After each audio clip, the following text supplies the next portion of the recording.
Legnoso. E niente, vi dico due parole su quello che stiamo andando a fare.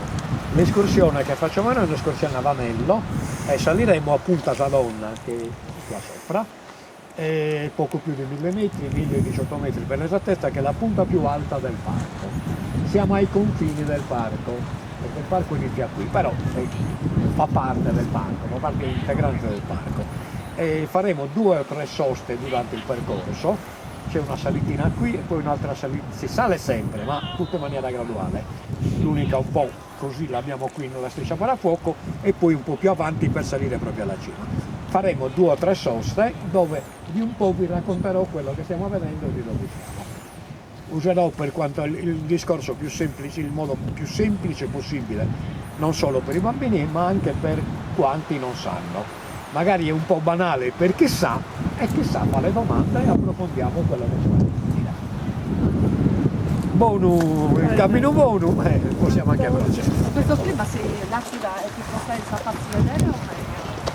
Allora, la domanda è interessante, l'Aquila è più propensa a farsi vedere o meglio? Di sicuro di più, stamane mi hanno salutato tutti. Come state?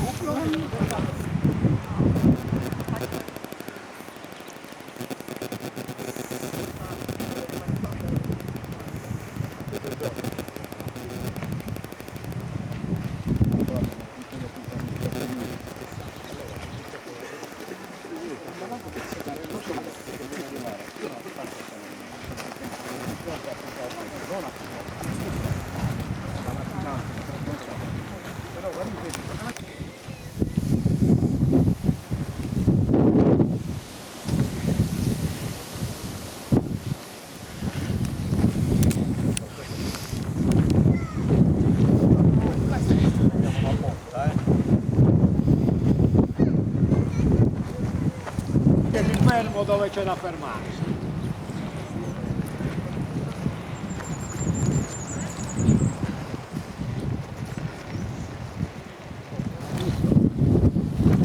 La cacca. Io ho fatto lezione bambini più grandi di loro, faccio lezione sulla cacca, perché è molto importante per capire cosa succede. E alla fine della giornata, tanto una parola già si può dire, Certo. un ragazzino di prima media.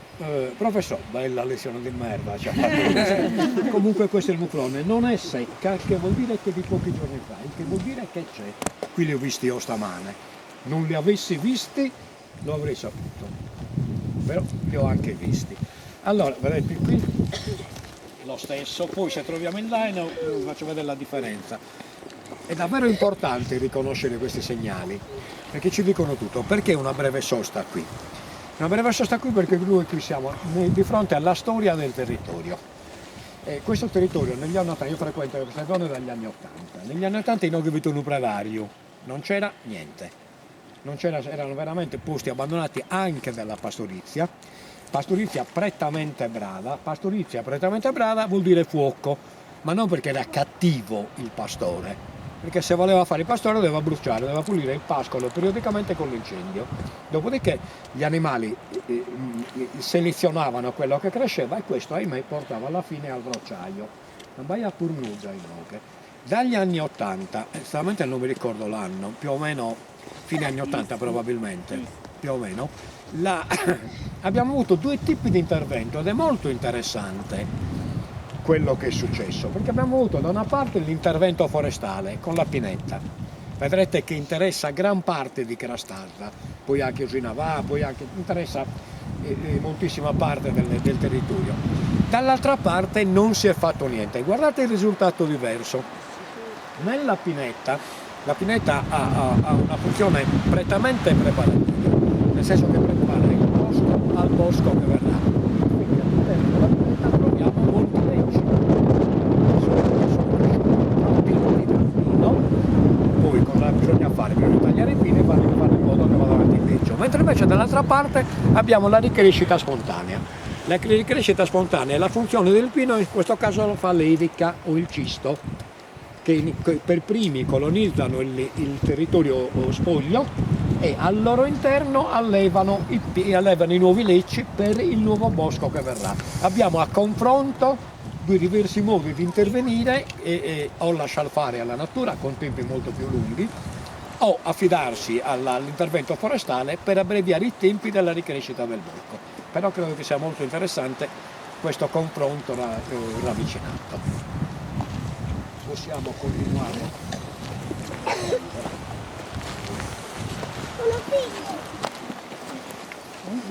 Non fermarti, devi sempre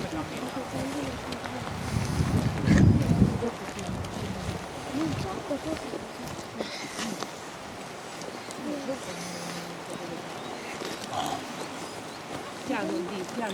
No, siccome ero traballando sul budismo, questa è la cosa interessante che mi tu lì libro. Devo in casa commo a passare solo lei non muove.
Posatoi preferiti dall'Aquila Reale. Il parco di Tupilora giusto per darvi l'idea della naturalezza del parco, diciamo che io ho coniato l'icona, il parco dell'Aquila del Buono Sultano, perché effettivamente l'Aquila, il Buono Sultano dà l'idea della grandissima diversità biologica del parco, partendo dallo stagno, arrivando alla montagna.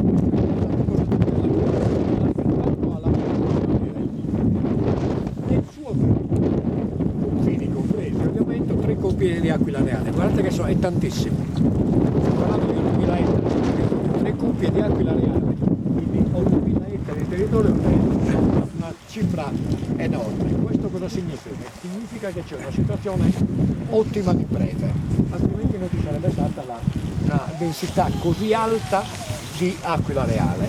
Una preda dell'Aquila Reale è per esempio il muflone di cui abbiamo visto le tracce, ed è molto interessante la storia del muflone nel parco. Il muflone qui rappresenta storicamente, però gli ultimi mufloni sono stati uccisi intorno fine anni 50, inizio anni 60 a Monterruyos e nella zona di Concas. Concas è oltre il lago di Torpè, all'interno del parco, sotto Cucinavale. Sono stati riportati dall'allora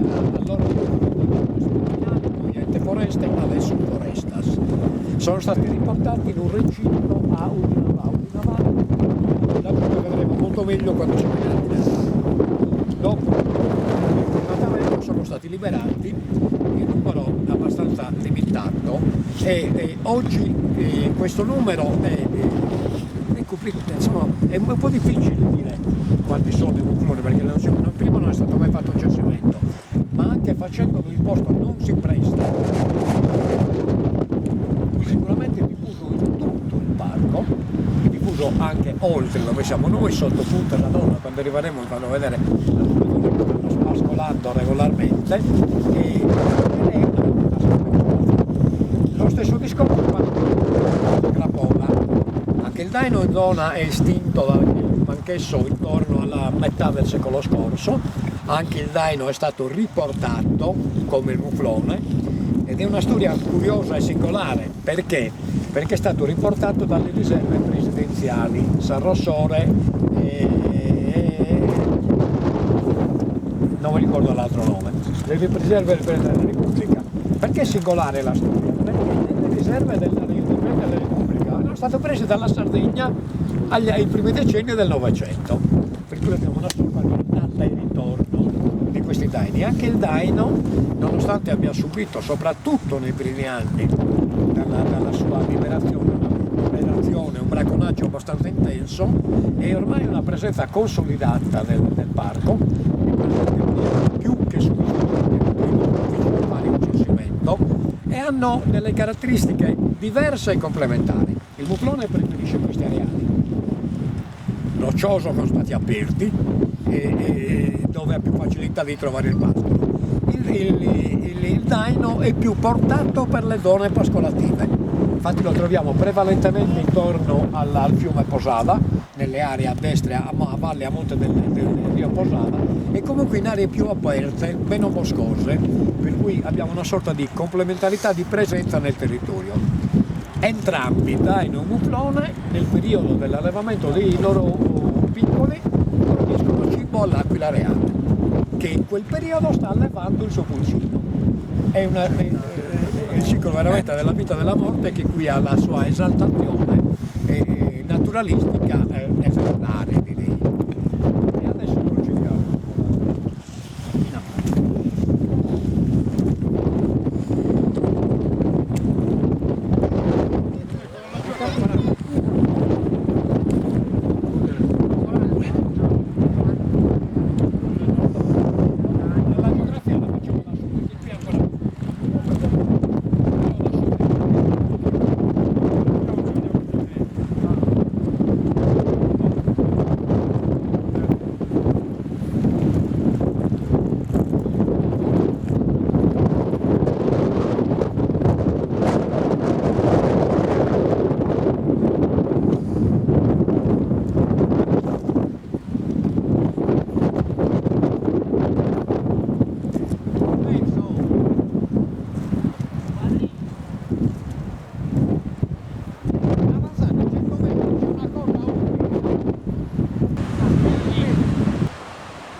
Diversi cespugli di peonia, ed è l'unica zona del parco dove la peonia è presente, perlomeno che si sappia.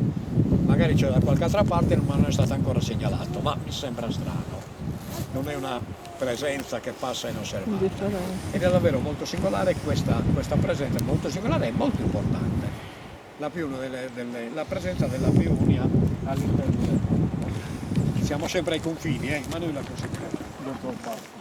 Come vi ho detto prima, lì si cammina meglio, però siccome siamo in escursione, facciamo quelli di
parco. Vedete come il discorso che vi ho fatto prima sulla pineta è un discorso generalizzato. Effettivamente hanno ricoperto gran parte sia del territorio di Carastanza che di Usinavà, che vedremo di fronte. Vedete la differenza, non hanno impiantato la pineta, c'è una differenza enorme di composizione del paesaggio, ma ne abbiamo di fronte l'esempio più evidente. Allora noi ci siamo fermati a questo punto, questa è quella, me lo ricordate, la pineta Ortello, ma soprattutto per farvi vedere quel casolare lì. Lì siamo a Suburgu e quello è un casolare come lo vogliamo chiamare, un edificio sempre di Forestas, ente Foreste Cultura. Perché è importante? A valle non è nato per quello, esisteva da prima, ma ha assunto un'importanza maggiore in questi ultimi anni, perché a valle dell'edificio c'è la voliera per l'aquila del Bonelli. L'aquila in Sardegna noi avevamo due tipi di aquile, l'aquila reale di cui ho già parlato e l'aquila del Bonelli, che in zona chiamavano aquila varia, perché è chiara, molto chiara, ripeto moltissimo, che è scomparsa da tutta la Sardegna,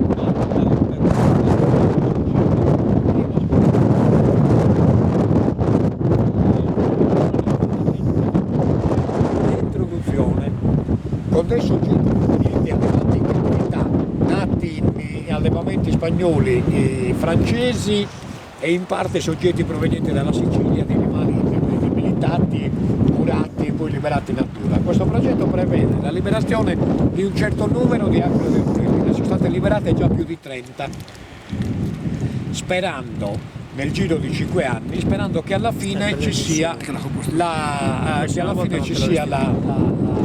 grande fortuna della ripartenza della popolazione. Siamo a una data cruciale perché l'età della nidificazione è intorno ai 3 anni, 2 anni, 3 anni, 2 anni e mezzo e 3 anni dell'Aquile Bonelli. Le prime aquile sono state liberate 5 anni fa, almeno la metà sono morte, ma questo è normale. Nei progetti di reintroduzione in natura è normale che un determinato numero di animali periscano nel periodo dell'ambientamento, per cui almeno la metà sono morte, almeno la metà sono vive e quest'anno speriamo di avere l'ultima notizia della, se non nidificazione, almeno l'occupazione di un territorio, perché prima occupano un territorio, una coppia occupa un territorio, poi l'anno successivo nidifica. Questo sarebbe un segnale molto incoraggiante e nel tempo di nuovo la presenza dell'aquila della Vargia, dell'aquila del Bonelli in Sardegna. Comunque sia, questo sito, qui è nato il progetto. I primi 3 anni le aquile sono state liberate qui, l'anno scorso sono state liberate a Montresta per allargare l'areale, ogni anno si liberano 5, 6, anche 10 esemplari e quest'anno si libereranno ancora a Montresta. Vediamo le notizie positive che abbiamo, gli animali sono regolati.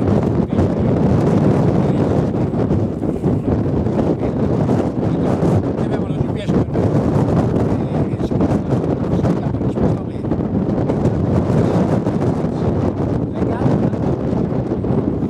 questo sarebbe un segnale molto bello, molto incoraggiante.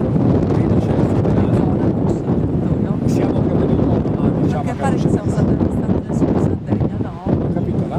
Pare che siamo stati abbastanza sulla Sardegna. Sì. Hanno girato tutta la Sardegna e parte della Corsica. Sono E poi sono tutte. tornate qua. Sono Sono tornate rientrate qua. No, hanno frequentato anche è ancora tempo, però è normale. L'aquila reale, ma soprattutto l'aquila del Bonelli in un periodo di maniera molto atlantica, perché si sposta molto. Pensate che una delle liberate è morta in Corsica, ci stava un'aquila reale. Gli indiani avrebbero detto, ebbe una buona morte, ha sconfinato, è finita in un territorio di aquila reale molto aggressiva, che l'ha uccisa. L'abbiamo dovuto sapere sempre durante il ritrovamento del microchip. Pronti? Non vuoi?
a valle di questo canalone che vediamo qua. Questo è proprio il belvedere dei Bretoni. Ci siamo passato da dove? Da che dai? Dalla strada che avete fatto per venire, a un certo punto avete lasciato Mamone, non siete Sì. arrivati a Mamone, avete deviato un po' prima di Mamone. Si continua in quella strada e si porta all'altopiano di Cheddai, qua dietro. Dall'altopiano di Cheddai si scende alla cascata. A piedi, rigorosamente a piedi. Allora è una bella escursione, non è lunghissima ma è impegnativa perché la salita comunque Al rientro sì, la salita è abbastanza lunga, ma si cammina sempre bene, è solo una questione di lunghezza, capito? Però merita straordinariamente, sia come coreografia in generale quando stai arrivando. Quindi questo è la cascata. si chiama Cascata. Poi prima c'è la fontana del Cheddai, che è la fontana del Solfaulargio, cantata da Mialino De Crappini. Sì, gente alle cue a contare Vaula. A contare Vaula. È sicuro.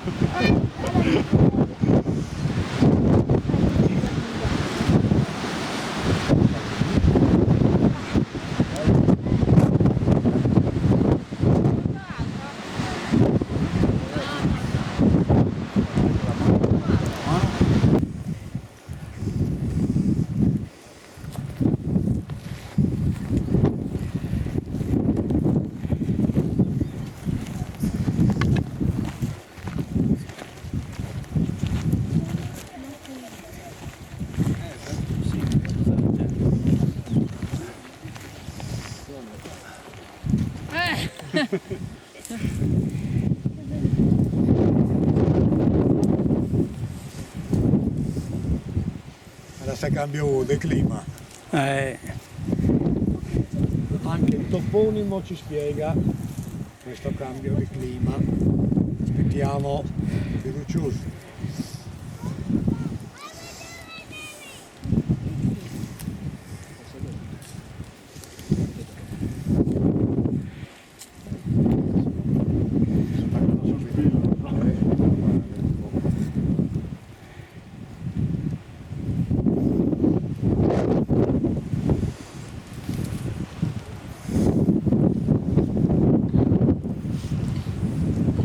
Aspettiamo la mascotte.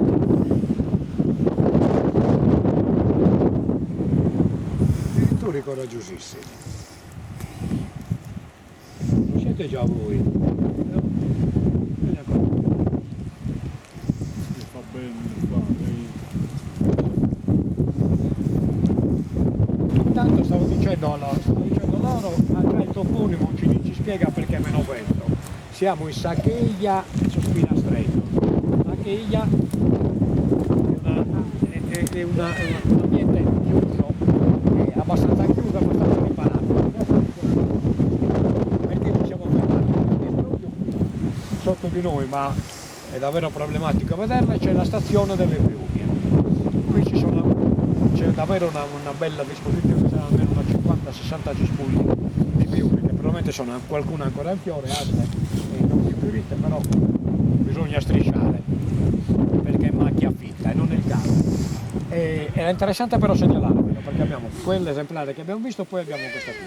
E qui mi piace perché non tutti sono di origine pastorale, presumo.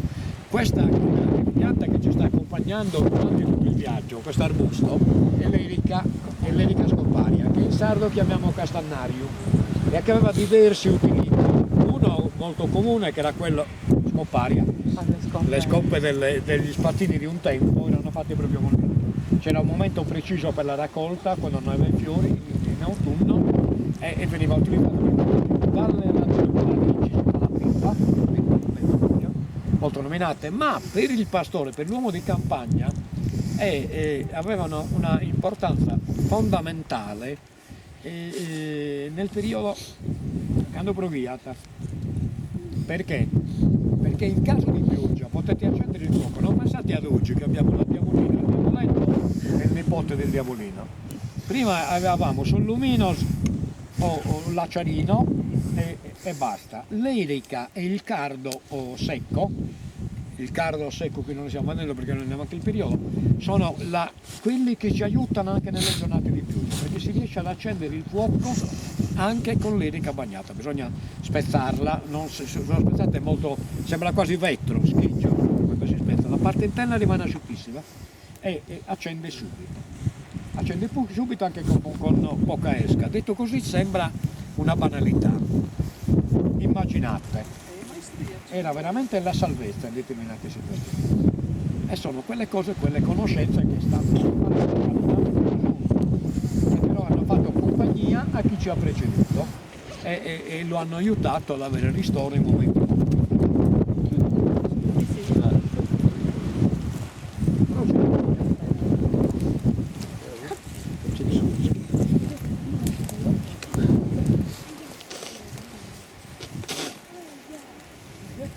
questa sosta è mirata una molto importante appena 3 anni dopo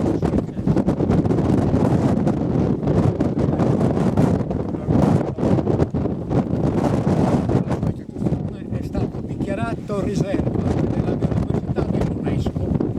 È stata la riserva dell'UNESCO e il parco di Pilova e il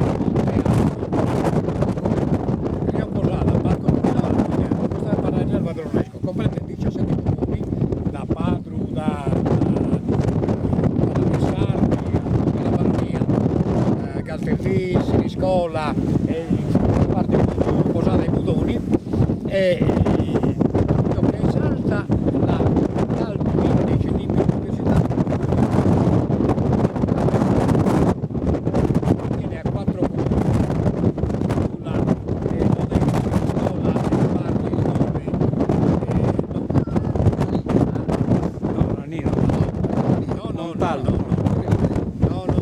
Nulla.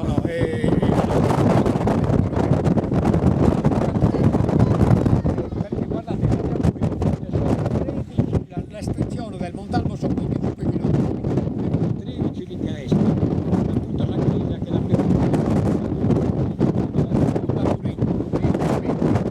è una volta che abbiamo il passaggio da granito allo stesso questo è la grande diversità di ambienti. Un valore aggiunto alla ricchezza biologica di questo territorio è anche la colonia penale di Mamone. Sono comunque 2000 ettari, quindi il territorio di Onani, che essendo preclusa l'attività venatoria è una riserva integrale per la fauna. Non a caso ci nidifica l'aquila reale. Non a caso una delle 3 coppie dell'aquila reale abita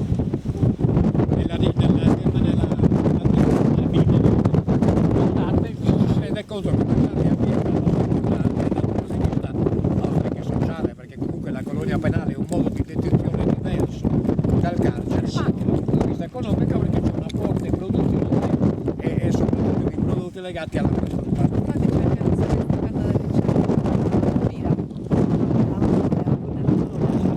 staccata dall'agrario, dalla dipendente dalla produttiva, c'è una sezione a Mamone. Sì. Adesso noi saliamo piano piano, adesso inizia ad avere il ritmo, per cui già un po' di più. Ho raggruppato molte spiegazioni a valle, perché lì ci sono in cima a fare un po' di geografia, perché adesso diventa vento.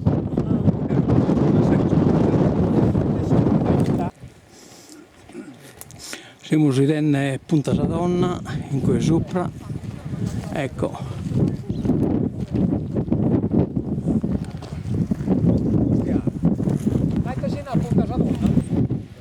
No, ja bessa colata, ja beste.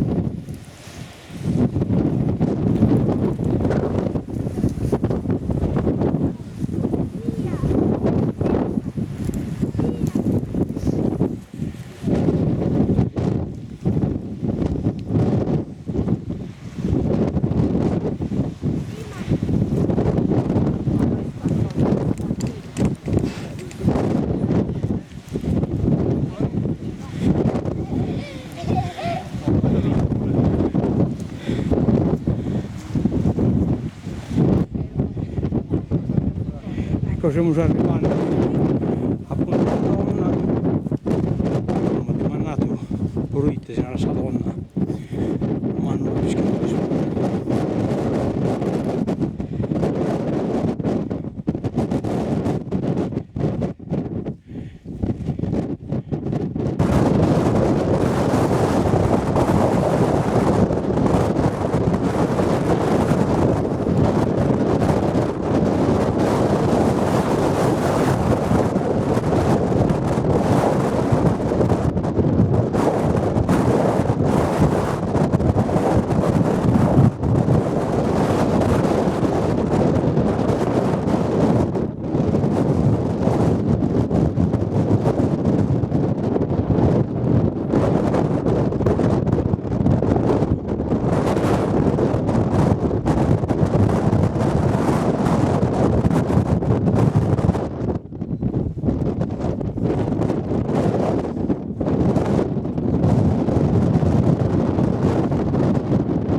geografia del parco. La geografia del parco è tutta intorno al Rio Portata. Per cui noi abbiamo, qui siamo a Crastano, il territorio di Bilti, che è da dove noi siamo partiti da lì. Il territorio di Bilti ed abbiamo un museo a Sardi Bilti. Nel triangolo di Sardi Bilti nasce il confluente del Rio Portata, Sabba e Salinu. Qui abbiamo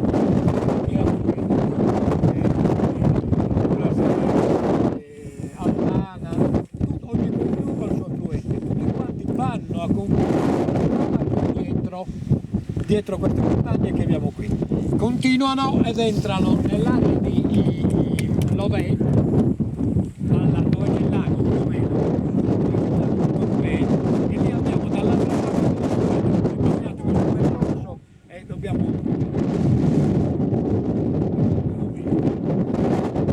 Poi abbiamo Usinavà, che sono queste montagne che vediamo in fondo. Dall'altra parte del cattivo Fluvio, quella è la montagna di Usinavà di Torpei. Il rio Porrada passa in mezzo.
All'anatra e al Porto Sultano,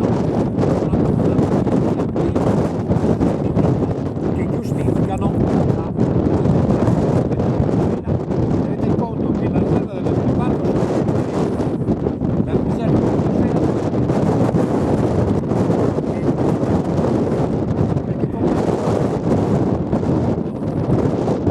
voglio dirvi un'altra cosa che da qui lo possiamo osservare, è davvero molto interessante. Del 150 metri granito. Abbiamo una grande catena di pulsanti calcarei, quella è la catena più importante del calcare che arriva al golfo di Orosei, finisce a Dorgali,